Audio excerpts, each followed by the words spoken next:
Hi, and welcome to the Business Spotlight series. I'm Martin Bailey, and joining us today is Andrew Moss, the Managing Director from Horizon Retail Marketing Solutions Limited. Welcome, Andrew. Thank you for taking the time to join me today. How are you? I'm very well. Thank you for inviting us. You're more than welcome, more than welcome. I'm really excited to hear what you've got to tell us today.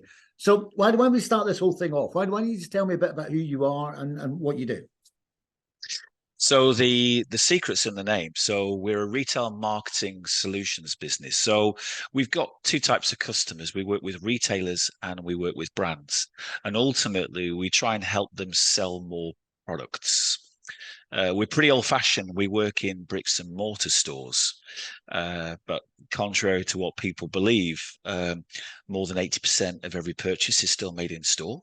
So it's still by far the largest of the retail channels, and that's where we work.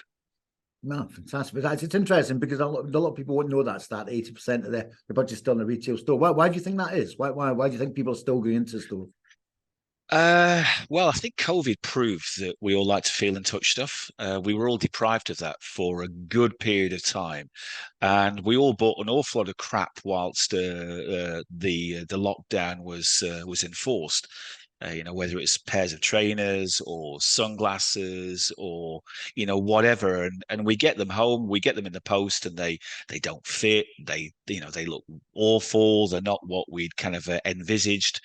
And so it kind of had this, this fast forward approach that when retail did open, we just flocked to the stores where we could feel and touch stuff, and we could actually try before we buy.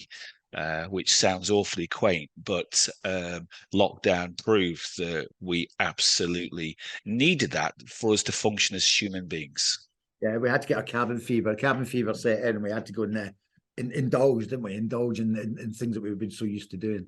Absolutely, absolutely. And to a certain degree, and this is crazy for me to say, but it's been good for retail because, the doom mongers would have said, it's only a matter of time before the high street disappears and blah, de, blah, de, blah, de, blah. But actually, yes, we've seen thousands of stores close since, since COVID, because COVID's been awful for an awful lot of people.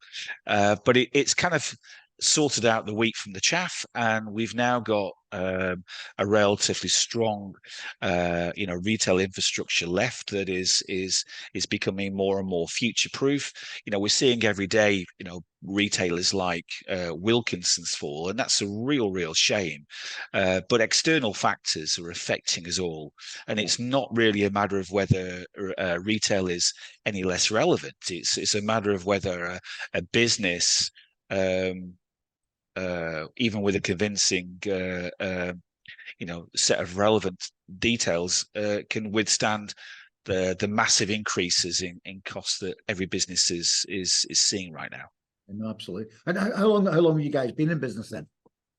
So we've been around for 15 years. So we were started right in the middle of the last financial crisis. So we know what it's like to work through tough times. I mean, we were born in tough times, which I think makes us stronger. Yeah, no, absolutely. So if 15 years ago, if you were to rewind that clock to 15 years ago and you were starting your business again now, what would you do differently, Andrew? Well, we made quite an awful lot. We made a good amount of money in the early days when we were small. When there was a handful. I mean, I started off in my bedroom, but quite quickly, we had 2, 3, 4, 5, 6, 7, 8, 9, 10 people, and we were quite profitable. Now there's 60 of us, and we're not necessarily making any more money than what we did back in the day. So you've really got to ask yourself the question: what are you in it for? What does success look like? This is a question that I ask myself, but it's also a question I ask my customers.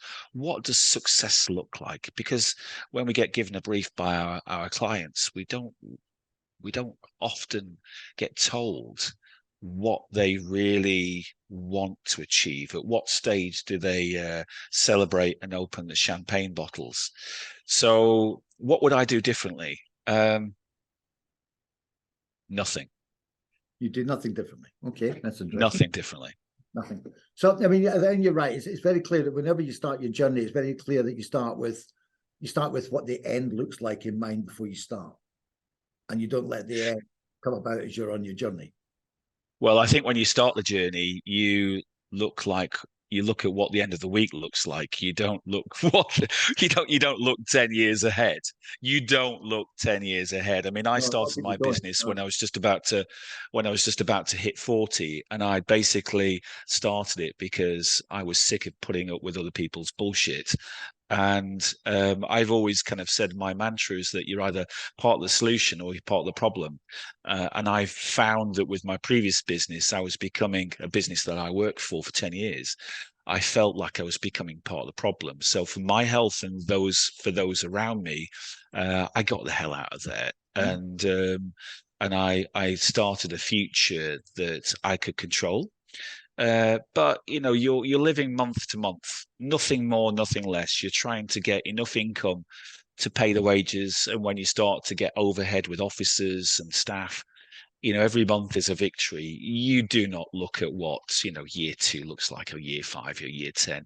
Anybody who tells you otherwise has got too much capital in their back pocket. Most entrepreneurs like me, I started off with like 7 pence in my back pocket, and everything had to be grown organically. No, absolutely, absolutely. Would you say you started off with a plan? Did I start off with a plan? No, I started off with a series of values. Okay, that's interesting. What sort of values did you start off with? Well, I was lucky enough to have a very old-fashioned sales manager as one of my first influential jobs. As in, I was in my early 20s, and this guy called Jerry Thomas would point his cigar stained fingers at me and go, "Look after your customers, Andrew, and they'll look after you." Right. Yeah. And ever since, my entire life has been based on putting the customer first. And if you look after them, they'll look after you. And the whole business was founded on that principle. You read Richard Branson going, "Look after your staff, look after the staff, and everything else will follow." That is not the number one, because you don't have any staff unless you look after your customer first. The customer has to be number one, and it has to be way ahead of any of your priorities that you have for yourself or for your staff. Yeah, no, I think customers and team are they're on a par. But you're right. When you're starting out, your customer has to be No, number they're one. not. They're not on the par, Martin, because So your staff don't pay your bills. You don't have any staff without your customers. Let's get that clear. You can go and listen to Richard Branson and John Caldwell and all these other guys give all these wonderful, insightful speeches about how they've made their millions. But actually, many of them have gone bust more than once, right?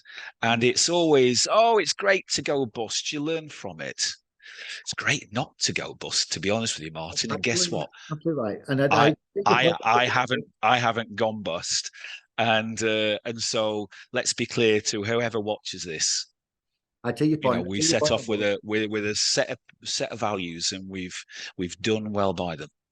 Take your point on board, absolutely. However, I would counter you by saying I love the fact that the customer comes first. You're absolutely right.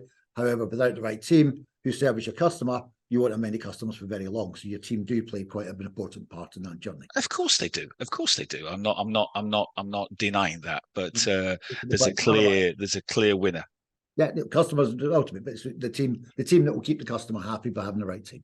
So there is an element of not parity, but there is an element of priority within those two. So talking about team, talking about your employer. So over the last you've gone from 0 to 60 team members within your business. What's been your biggest learning as an employer then in the last 15 years? Every day's a school day, and the biggest learning.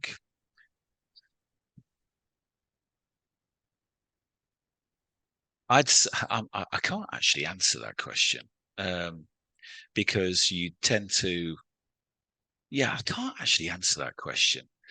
Well, let me I could answer you a question that you didn't ask.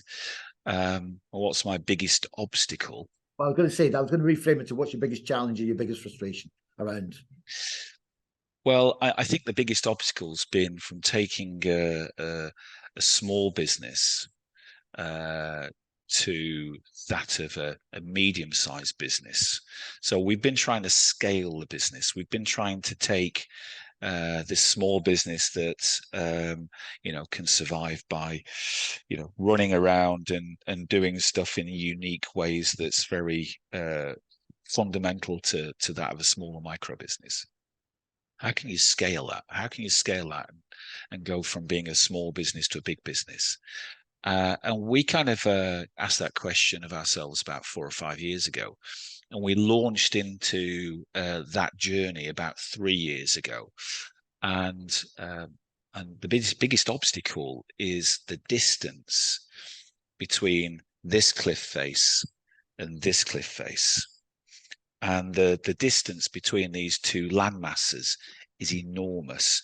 And jumping from one to another, one landmass that is for small businesses and another landmass for those who are bigger than small businesses, this gap is ginormous, and it requires nothing short of an entire reinvention for you to take that leap. Now, how's that journey going for you? It's tough. It's tough because you've got to put the cart well and truly in front of the horse. And it requires significant investment. And when you think you've invested enough, you realize that you've got to invest even more. And you've continually got to put the cart before the horse. Continually. It's not like a decision that you make once. It's a decision that the horse, the cart is dragging the horse, and the more that money that you invest and you throw into the back of the cart, the faster this kind of crazy vehicle goes, and actually the more successful you become. Yeah. So I'm finding that, yes, the decision was to put the cart before the horse. The decision was to make that enormous investment. But you very quickly realize that this isn't something that you do once. It's something that you do almost daily. And the quicker it picks up steam, it's almost like putting coal into a steam engine. You've continually got to throw cash in there and invest and invest and invest in you making that journey to the other side. Yeah, and at that point, when you certainly start investing heavily into the business, really truly knowing what the business looks like when you finish building it becomes paramount. Because if you're investing the cash into the wrong areas of the business, you're not going to achieve your direction and your goal. So Yeah, and I would say that the biggest obstacle has been not in reinventing the systems, but in reinventing people, because the people that you need, and it's not always possible, Martin. So because there's the skill sets that we all have that allow you to function a small business, retraining isn't good enough. New systems isn't good enough. You've got to very quickly recognize those who are capable of reinvention. And it's not all about, one thing that I've learned over the past 3 years, it's not all about just bringing in a new MIS system. It's not all about having more meetings and more staff engagement. It's not all about all the cash that you throw at it. It's not all about bringing new people on board. Sometimes the biggest obstacles are those who started the journey with you. Yeah, they can do, because a business can outgrow the people, absolutely, and outgrow the skill base. And I'm talking about that. What sort of things do you do? Well, let's come at a different angle. What qualities do you look for in an employee? So when you're making a recruitment decision, what qualities are you looking for in that person? Well, it depends on what role we're trying to fill, right? In terms of every job requires a different strengths and weaknesses. So yeah, it depends on the But- role. so I mean, in business, you tend to have the right fit for your business, no matter what the role. So there's more of a cultural fit. So how do you go about identifying that you've got the right cultural fit for your business? There's lots of boxes that we tick through the process. Usually, a lot of the boxes are, we've kind of worked with big companies and we've worked with other companies where people just simply don't listen to us. And I'm looking for a business that where I can have a voice, where I'm listened to. And as a small business, we listen to everybody. So it's those kind of people who want more, that are unsatisfied with that kind of cultural kind of stereotype. But honesty is probably the biggest key, because I've worked for an awful lot of businesses in the past where, if you were to, God forbid, make a mistake, you'd be fearful of admitting it through all of the nasty stuff that's going to happen to you if you do. So you spend your entire life blaming other people, and that often involves blaming customers as well, and it becomes a very toxic culture. So what I try and embrace is, if you've screwed up, and we're all human, we all screw up, I do daily, you put your hands up and go, guys, I've screwed up, I'm really sorry. And having that allows you to just brush past it immediately, and then understand why, put a value to that screw up, and try and turn that into an investment as opposed to a loss. So if somebody's screwed up and they've cost you £5,000, you just need to make sure that you get £5,000 worth of learnings from it, and you don't throw somebody on the sacrificial altar because they've screwed up, because for whatever system hasn't been there. And that'll go a long way to fostering a positive and a productive work environment, I suppose, because people feel that they can take a risk or they can make an error, but learning from it, you're absolutely right, is the key to everything in business. Because we're not perfect, we will make mistakes, we will make errors, but the learning we take and how we apply that to our business going forward is where we get the return on that investment. Yeah, of course. Yeah, very good point made. Very good point made. So, look, everybody starts a business. They've all got ideas of what running a business is all about. What would you say are the most common misconceptions about running a business? And I suppose, how did you address them? Common preconceptions. Well, next week I'm taking my first summer holiday in 15 years. Andrew. So the common misconceptions that the sunny uplands for those there business owners, it you can often earn an awful lot more. You can often earn an awful lot more money and work a lot less hours by staying in your job. You can, but the converse to that is the rewards and the potential, and you being able, as you said, to control your life. Don't Yeah, absolutely, and that makes it worthwhile. But one thing that entrepreneurs will be experiencing now is that the benefits of running a small business are running out the front door faster than they're coming in. I mean, for example, one of the most attractive things was the taxation on dividends. We could all pay ourselves dividends and benefit from reduced tax limits. That's now gone. So my tax obligations now are far higher than what they've ever been. It's to the point where I might as well become PAYE.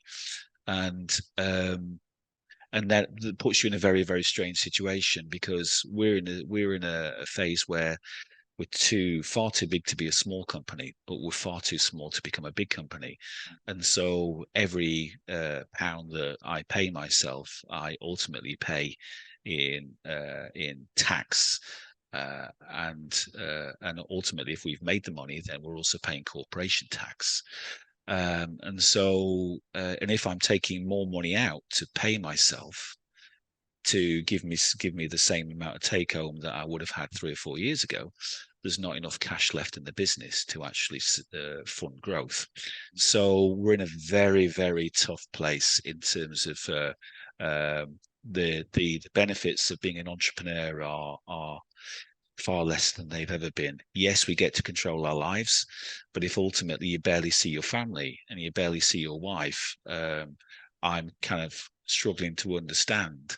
I'm struggling to understand whether I would have made the same decision back in the day.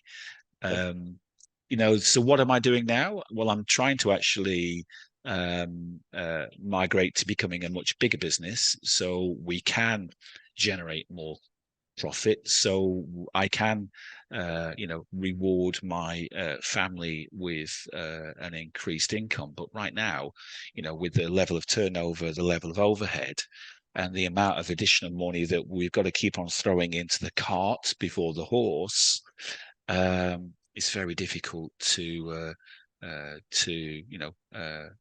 be rewarded for it. So it's a bit of a thankless task. The last 3 years has been super, super tough. We've had COVID to migrate through. We've had Brexit, which has been an even bigger disaster to migrate through. We've had increased overheads. The cost of salaries has skyrocketed. The cost of raw material has skyrocketed. The cost of fuel and energy has skyrocketed. The amount of stress that an entrepreneur is going through right now, I can't see light at the end of the tunnel. It's really, really getting hard. And so, in terms of it's taking a lot of the decisions out of the entrepreneur's hands, because ultimately I've got to scale the business for the business to generate the sufficient amount of cash to ultimately reward the effort, because the reward has fallen out of the business. Yeah. Now, I mean, your family, first of all, your family must be delighted they're going to get you for 2 weeks without any disturbance for a start, so that they must 1 week, one week, they're getting you for not a week two. without any disturbance, so they must even be delighted with that week.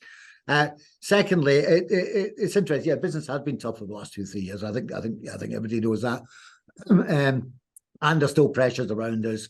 But you sound very much as if you're in that transitional stage of moving from that small medium business more into your larger business, which you're right, it's a challenging time, and your cash flow is getting used up to reinvest. However, it sounds like you're well on your journey, which is great. I suppose a final question from me is the growth that you've had. What do you attribute that growth to? Hard work, and continuing to innovate and never stand still. Staying true to your values, which is all the way back to that pointing finger, Jerry, look after your customers, and just continuing to differentiate yourselves from your competitors. That's really, really key. Fantastic. Well, look, Andrew, I think there's absolutely a lot of gold in that in this conversation we've had today for business owners out there, in terms of your journey, where you're at, how you got there, and your experiences. It's been fantastic, really, really fantastic talking to you. I've thoroughly enjoyed every second of it. Pleasure. I absolutely wish you all the best in your journey, and hope this transition happens soon for your family's sake.